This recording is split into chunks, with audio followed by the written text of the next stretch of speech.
जय श्री कृष्ण भक्तों। जन्माष्टमी पर सुने श्री कृष्ण के जन्म की यह विशेष कथा।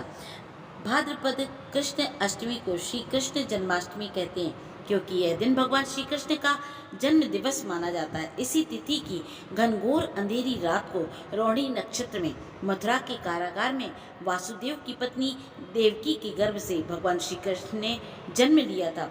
यह तिथि उसी शुभ घड़ी की याद दिलाती है और सारे देश में बड़ी ही धूमधाम से मनाई जाती है। जन्माष्टमी के दिन भगवान श्री कृष्ण की जन्म संबंधी कथा सुनते हैं, जो इस प्रकार है। द्वापर युग में भोजवंशी राजा उग्रसेन मथुरा में राज्य करता था।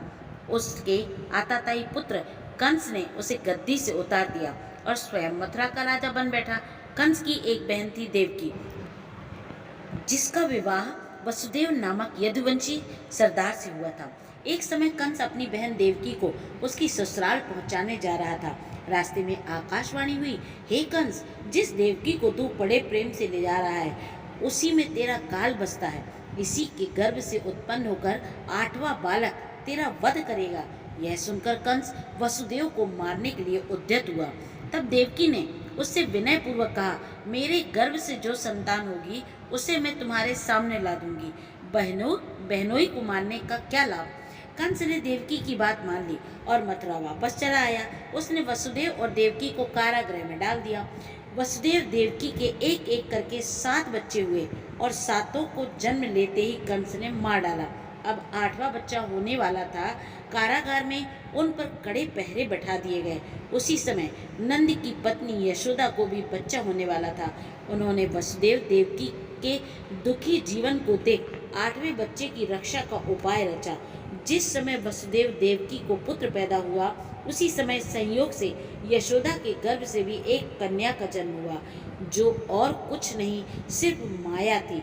जिस कोठरी में देवकी वसुदेव कैद थे, उसमें अचानक से प्रकाश हुआ और उसने उनके सामने शंख चक्र गदा पद्म धारण किए हुए चतुर्भुज भगवान प्रकट हो गए।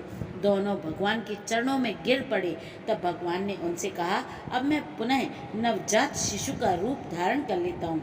तब मुझे इसी समय अपने मित्र नंद जी के घर वृंदावन में भेजाओ और उनके यहाँ जो कन्या जन्मी है उसे लाकर कंस के हवाले कर दो।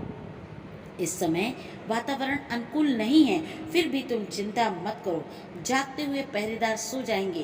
कारागृह के फाटक अपने आप खुल जाएंगे। उफनती अथाह यमुना तुमको पार जाने का मार्ग दे देगी। उसी समय वसुदेव नवजात शिशु रूप श्री कृष्ण को सूप में रखकर कारागृह से निकल पड़े और अथाह यमुना को पार करके नंद जी के घर पहुंच गए।